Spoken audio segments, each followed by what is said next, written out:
네, 안녕하세요. 주님의 마음을 받는 중요한 시간 주마중입니다. 우리가 삶을 살아가다 보면 꼭 받고 싶은 몇 가지가 있는데요. 정말 받고 싶은 거는 인정이 아닌가 생각이 들어요.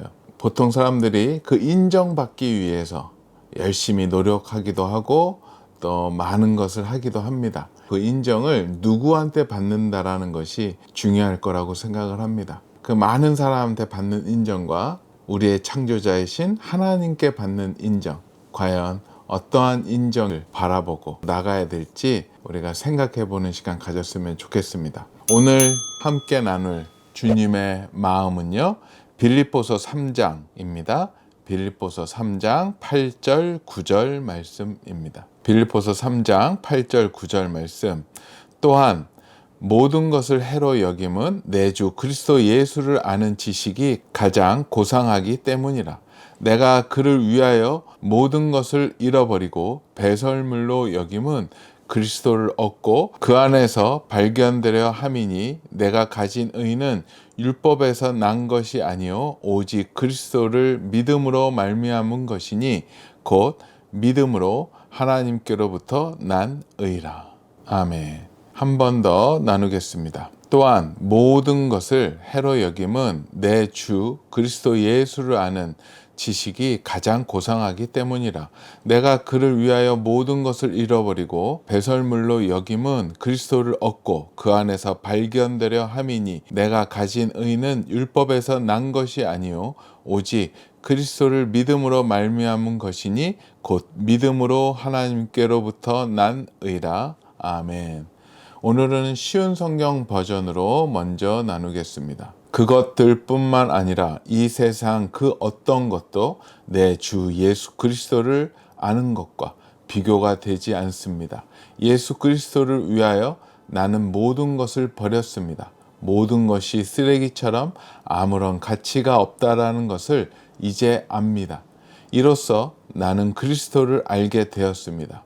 또한 그리스도 안에 하나가 되는 기쁨을 얻었습니다. 내가 율법을 지켜서 하나님께 구원을 얻은 것이 아닙니다.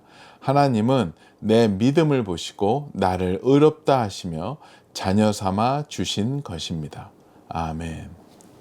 네, 이번에는 새번역 버전으로 나누겠습니다. 그뿐만 아니라 내 주 예수 그리스도를 아는 지식이 가장 고귀함으로 나는 그 밖의 모든 것을 해로 여깁니다. 나는 그리스도 때문에 모든 것을 잃었고 그 모든 것을 오물로 여깁니다. 나는 그리스도를 얻고 그리스도의 안에 있는 사람으로 인정받으려고 합니다. 나는 율법에서 생기는 나 스스로의 의가 아니라 그리스도를 믿는 믿음으로 말미암아 오는 의, 곧 믿음에 근거하여 하나님에게서 오는 의를 얻으려고 합니다. 아멘, 아멘. 오늘 또 이 말씀과 함께 보면 너무나도 좋은 책이 있어서 같이 나누려고 합니다. 여러분들 너무나도 사랑하시고 함께 찬양했던 은혜라는 찬양 아시죠? 은혜도 있고 행복, 감사, 충만 그런 곡들을 작사, 작곡하고 또 불러주시고 나누시고 계시는 우리 송경민 목사님의 새로운 책입니다. 모든 것이 은혜, 은혜, 은혜입니다. 우리가 찬양했던 그 은혜의 가사 가운데 하나인데요. 저는 이 가사가 너무나도 마음에 와 닿았고 은혜가 되었던 그 가사인 것 같아요. 이 책은요, 은혜 안에 살아가는 그 이야기들과 또 이런 귀한 곡들을 만들면서 주셨던 주님의 마음들이 잘 나타나 있어서요. 지금 은혜가 필요하신 분, 하나님의 감사가 필요하신 분, 충만함이 필요하신 분들은 이 책을 보시면 도움이 되지 않을까 생각합니다. 네, 이 글의 제목은요, 아무도 알아주지 않아서 힘드세요? 우리의 가치를 누가 정할 수 있을까요? 예수님을 통해 우리의 삶의 가치를 이렇게 생각해 볼 수 있습니다. 가장 귀한 예수님이 나를 위해 생명을 주셨습니다. 그 귀한 생명을 받은 우리는 가장 귀한 사람입니다. 우리의 가치가 이렇게 존귀합니다. 이 땅을 살아가면서 어떤 삶이 가장 귀한 삶일까요? 내가 원하는 꿈을 이룬 삶일까요? 많이 가지고 많은 것을 누리는 삶일까요? 성경은 이렇게 말씀합니다. 지혜 있는 자는 궁창의 빛과 같이 빛날 것이요 많은 사람을 옳은 대로 돌아오게 한 자는 별과 같이 영원토록 빛나리라. 다니엘서 12장 3절 말씀. 사람들이 알아주지 않고 아무도 모르는 삶이라고 하여도 복음을 알고 복음을 믿고 복음을 전하는 사람의 삶은 가장 귀한 삶입니다. 2006년부터 하나님께서 많은 선교지를 방문하게 하셨습니다. 안정된 직업을 내려놓고 아무도 알아주지 않는 그곳에 가서 한 생명을 살리기 위해 헌신하는 선교사님들을 만날 수 있었습니다. 이후에 중국, 인도네시아, 말레이시아 등에서 귀한 선교사님들을 뵙게 되었고 2014년부터 일본 선교를 시작했습니다. 2020년 12월 한 선교사님이 소천하셨다는 소식을 듣게 되었습니다. 원래부터 간이 좋지 않았는데 사역이 바쁘다 보니 검사 시기를 놓쳤고 그런 상태로 계속 사역에 몰두하는 동안 그것이 간암으로 악화되어 결국 하나님 품으로 가셨다는 것입니다. 그분의 장례는 화려하지 않았으며 수많은 화환과 인파가 몰리지도 않았습니다. 장례식장 모습 중에 시선을 뗄 수 없는 한 장면이 제 내리에 사진처럼 박혔습니다. 영정 사진을 들고 있는 큰 아들과 두 자녀 그리고 사모님의 모습이었습니다. 그 세 자녀는 제 자녀들과 연령대가 비슷했습니다. 저는 한 번도 직접 뵌 적이 없는 선교사님이었지만 유가족의 모습을 볼 때 저도 모르게 눈물이 흘렀고 눈물은 선교사님의 남겨진 가정을 위한 기도로 이어졌습니다. 기도하면서 마음속으로 하나님께 물었습니다. 하나님, 이 선교사님의 삶은 어떤 삶입니까? 복음을 위해서 삶을 드린 헌신의 결과가 이런 것입니까? 이렇게 기도하며 마음으로 물을 때 주의 음성이 들리는 듯 제 마음에 감동을 주셨습니다. 가장 귀한 삶이다.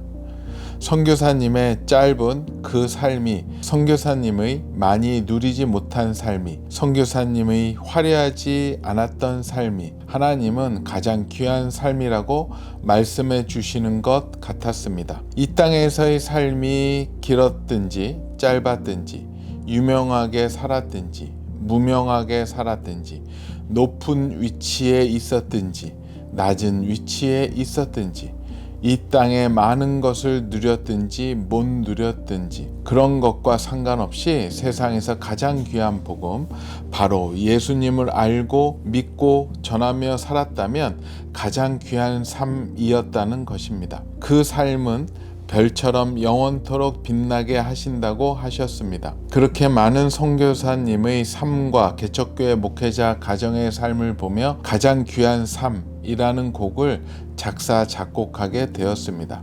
이름 없이 빛도 없이 복음의 사명을 감당하는 사역자인 목사님, 사모님, 선교사님을 위해서 작곡한 곡입니다.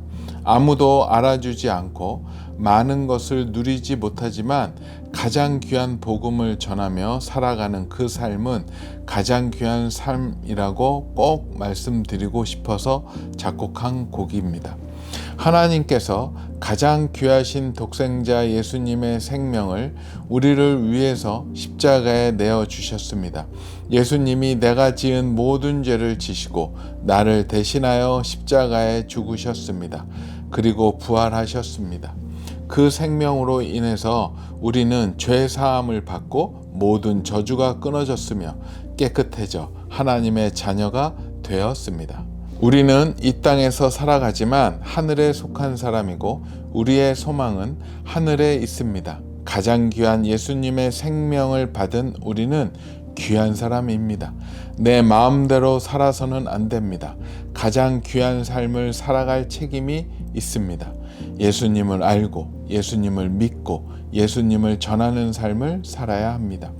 특별히 이 책을 읽는 분 중에 목회자의 자녀, 선교사님의 자녀 혹은 예수님을 위해 불편을 택한 분들의 자녀들이 있을 것이라고 생각합니다. 아버지의 삶, 어머니의 삶이 초라해 보입니까? 아닙니다. 하나님은 귀히 여기고 계십니다.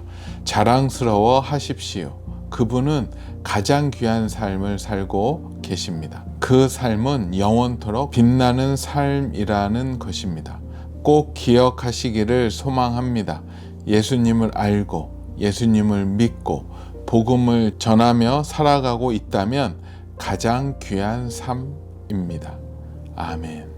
이곳에서 사역을 하다 보면 많은 분들을 만나게 되잖아요. 목사님들, 사역자들, 선교사님들, 하나님의 사명으로 살아가는 사람들을 많이 만나게 됩니다. 그분들이 어떠한 모습이든 딱 스타일이 두 가지 스타일로 나누어져요. 이 예수 그리스도를 소중히 귀하게 여기시는 분들, 그분의 이름을 귀하게 여겨서 그분의 이름만이 나타나게 하시는 분들과 또 그 반대에 있는 분들이 이렇게 나누어지는 것 같아요. 오늘 이 손 목사님의 글은 그런 삶을 이름 없이 빚도 없이 결국 그 모든 영광을 100% 주님께 올려드리는 분들을 위한 찬양을 만들었다고 했잖아요. 가장 귀한 삶이라는 찬양을 만들었고 그 가족들, 관련된 분들에게 위로의 찬양을 만들었다라고 얘기하십니다. 성경에도 이 땅에서 인정받고 칭찬받으려고 하지 말라라고 경고하고 계십니다. 누가복음 6장 26절에 보니까는요, 모든 사람이 너희를 칭찬하면 화가 있도다. 그들의 조상들이 거짓 선지자들에게 이와 같이 하였느니라. 그냥 무서운 말씀입니다. 거짓 선지자들의 나타났던 현상이 이 땅의 모든 사람들한테 칭찬을 받았던 사람들인 것 같아요. 그것을 주님은 경고하십니다. 이곳에서 저는 일하면서 가장 기쁜 일 중에 하나가 숨겨져 있고 아무도 모르고 있는 보석같이 반짝반짝 빛나는 하나님께서 귀히 쓰시는 분들을 만날 때마다 저는 이곳에서 일하는 보람을 느끼고 또 희열을 느낍니다. 그분들과 만나서 교제하고 얘기를 나누다 보면 저의 믿음이 그분의 믿음에 따라 이렇게 같이 따라가는 것 같아요. 그래서 그분들의 믿음을 보면서 나를 뒤돌아보게 하고 문제 있었던 점이 드러나게 되니까요. 너무 좋더라고요. 그분 중에 이 오늘 말씀과 이 글을 생각을 하면서 묵상을 하면서 생각나는 분들이 몇 분이 있더라고요. 저희 저자분들이 그런 분들이 솔직히 거의 대부분인데 오늘 특별히 생각났던 분만 잠깐 나누려고 합니다.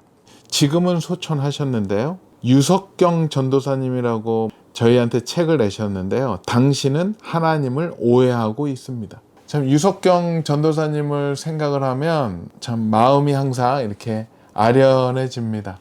그리고 따뜻해지고요. 아마 여러분들 유튜브에 유석경 전도사님으로 검색해 보시면 그분의 모습, 집회의 모습이 나올 겁니다. 그분은 성실하게 삶을 사셨고 유학까지 가셨고 은혜를 받으셔서 한국에 오셔서 사역을 하시다가 너무나도 큰 암이 발견이 되었고 이분이 자기가 판단했을 때는 도저히 회복하기 힘든 몇 개월 동안 누워서 병상에서 치료만 받다가 갈 수밖에 없다라는 것을 알고 이분은 그 치료를 중단하시고 자기가 누워서 하나님을 만나러 가기 싫다면서 그 아픈 몸, 온몸에 막 암종들이 막 드러나기 시작을 했었어요. 그 가냘픈 그 여성의 몸이었는데요. 그래서 그 몸을 가지고 하나님께 영광을 돌리다 하나님 앞으로 가겠다라고 선언을 하시고 다니셨죠. 그래서 당신은 하나님을 오해하고 있다. 규정에서 나왔고 한 8년 전인 것 같아요. 2016년에 나왔는데요. 하나님께서 이 책도 기름 부으셔서 많은 분들에게 하나님의 놀라운 마음을 나누셨던 그 책입니다. 이분은 아직도 기억나는 게 뭐냐면 이분을 이제 처음 만나는데 암 환자가 너무 바쁘세요. 근데 병원 다니라고 바쁘시는 게 아니라 병원은 이제 아예 안 가셨어요. 의료진을 무시하는 게 아니라 치료하다 보면 병실에만 누워있고 하나님 복음을 못 전하니까 병원을 아예 안 가시고 다니셨거든요. 그래서 암이 또 빨리 커지기도 했었던 걸로 기억하고 있어요. 근데 너무 바쁘셔서 저보다도 더 바쁘시더라고요. 그래서 만나야 되는데 만날 수가 없어서 이분도 그 분당에 계셨는데 그래서 지방에 또 차도 없으시고 그냥 이렇게 고속버스를 타고 다니셨던 것 같아요. 그래서 성남, 아직도 그 야탑동에 있는 성남 고속버스 터미널 예전에 있었는데 거기에서 만나기로 했습니다. 그때 아마 지방에 갔다가 들어올 때 터미널에 있는 커피숍에서 1층 커피숍에서 만나기로 하고 갔었습니다. 갔는데 막 이렇게 짐을 그냥 그 연약한 몸이 큰 배낭 같은 것을 뒤에 메고 뭐 주렁주렁 뭐를 많이 들고 다니세요. 그러면서 딱 만나는데 그렇게 환하게 웃어요. 진짜 천사의 얼굴? 그냥 환한 얼굴로 너무 반갑게 인사하시고 막 여러 그 짐들 중에 하나 인상 깊었던 게 뭐냐면 뭐가 붙어 있는데 그게 푹신한 방석을 갖고 다니시더라고요. 그 방석이 왜 그러세요? 했더니 좀 말을 뭐 안 하시려다가 암이 너무 커져서 아마 대장암도 있으셨는지 앉는데 좀 이렇게 굉장히 힘드시대요. 의자에 앉는 게. 그렇게 해서 이렇게 두꺼운 쿠션을 갖고 다니시면서 앉으시더라고요. 저는 그 쿠션을 보면서 눈물이 날 뻔했습니다. 저 같으면 병원에 가서 치료하고 막 이렇게 했을 텐데 그 아픈데도 그것도 얼마나 고통이 있겠어요. 그거를 그냥 주님을 선포하면서 다니셨던 것 같아요. 그냥 얘기도 오래 못 하겠더라고요. 힘드실까봐 빨리 가서 집에 가서 쉬어야 된다라는 생각에 많이 나누지는 못했는데요. 그 기억이 나요. 그러면서 이분의 메시지는 항상 그거였어요. 당신은 하나님을 오해하고 있다. 본인이 그런 아픔, 어려움을 겪고 있어도 하나님을 원망하지 않아요. 하나님은 나를 힘들게 하시는 하나님이 아니다. 하나님이 선하시고 인자하시고 나를 끝까지 사랑하시는 분이다 라는 메시지를 그 말기암이 걸린 분이 얘기를 하시니까요. 또 가는 곳마다 은혜가 넘쳤고 그렇게 멋지게 사역을 하시다가 어느 날 소식을 들었는데 소천하셨더라고요. 그래서 저는 감사 기도를 드렸습니다. 정말로 이분은 달아 없어지실 때까지 최선을 다하시다가 이 땅의 최고의 가치 예수님을 끝까지 전하시다가 가장 귀한 삶을 사시다가 하나님께 가셨구나. 감사 기도를 드렸습니다. 우리 손 목사님이 작사 작곡하신 가장 귀한 삶 고정 댓글 아래에다가 이 찬양도 링크를 걸어 놓을게요. 한번 가서 들어보시면 또 큰 은혜가 임할 것 같습니다. 그래요. 오늘 은혜 받았던 본문이 있어서 한 번 더 나누고 싶습니다. 우리는 이 땅에서 살아가지만 하늘에 속한 사람이고 우리의 소망은 하늘에 있습니다. 가장 귀한 예수님의 생명을 받은 우리는 귀한 사람입니다. 내 마음대로 살아서는 안 됩니다. 가장 귀한 삶을 살아갈 책임이 있습니다. 예수님을 알고 예수님을 믿고 예수님을 전하는 삶을 살아야 합니다. 특별히 이 책을 읽는 분 중에 목회자의 자녀, 선교사님의 자녀, 혹은 예수님을 위해 불편을 택한 분들의 자녀들이 있을 것이라고 생각합니다. 아버지의 삶, 어머니의 삶이 초라해 보입니까? 아닙니다. 하나님은 귀히 여기고 계십니다. 자랑스러워 하십시오. 그분은 가장 귀한 삶을 살고 계십니다. 그 삶은 영원토록 빛나는 삶이라는 것입니다. 꼭 기억하시기를 소망합니다. 예수님을 알고 예수님을 믿고 복음을 전하며 살아가고 있다면 가장 귀한 삶입니다. 아멘. 이 가장 귀한 삶이 은혜로워서 마지막으로 이 가사를 읽어 드릴게요. 아무도 모르는 삶이라고 하여도 스치듯 지나는 삶이라 하여도 후회하지 않고 오늘을 사는 것은 가장 귀한 삶을 알미라. 내가 꿈꾸는 일을 이루지 못해도 내가 바라는 것 다 갖지 못해도 낙심하지 않고 오늘을 사는 것은 가장 귀한 삶을 삶이라. 내가 복음을 알고 내가 복음을 믿고 내가 복음을 전하며 살아간다면 나의 삶은 가장 귀한 삶이라. 내가 예수를 알고 내가 예수를 믿고 내가 예수를 전하며 살아간다면 나의 삶은 가장 귀한 삶이라. 네, 그래요. 말씀 마지막으로 한 번 더 읽고 기도하겠습니다. 또한 모든 것을 해로 여김은 내 주 그리스도 예수를 아는 지식이 가장 고상하기 때문이라. 내가 그를 위하여 모든 것을 잃어버리고 배설물로 여김은 그리스도를 얻고 그 안에서 발견되려 함이니 내가 가진 의는 율법에서 난 것이 아니요 오직 그리스도를 믿음으로 말미암은 것이니 곧 믿음으로 하나님께로부터 난 의라. 아멘. 같이 기도하겠습니다. 주님 감사합니다. 나의 삶을, 우리 부모님의 삶을 이 세상에서는 아무도 알아주지도 않고 인정해 주지 않아서 힘들어 하십니까? 주님이 칭찬하고 계시고 주님이 기뻐하고 계십니다. 이 땅에서 받는 칭찬 그닥 의미 없습니다. 잠시 기쁠 수는 있지만 우리를 이끌어갈 힘은 없습니다. 우리의 진정한 기쁨은 하늘로부터 내려오는 그 칭찬이고 인정임을 고백합니다. 하나님이 인정하시는 그 칭찬은 바로 주님을 사랑하고 주님의 말씀에 순종하여 그 말씀을 끝까지 따라가는 삶, 순종하는 삶임을 주님께서는 말씀해 주십니다. 그런 삶으로 나아가는 우리 주마중의 모든 식구들 되게 허락하여 주시옵소서. 감사하오며 거룩하신 예수 그리스도 이름으로 기도합니다. 아멘. 그래요. 아무도 알아주지 않아도 괜찮습니다. 하나님이 알아주시면 되죠. 하나님이 알아주시는 삶, 예수 그리스도를 추구하는 삶입니다. 우리 주마중 식구들도 그런 삶에서 우리가 함께 만났으면 좋겠습니다. 오늘도 블레싱.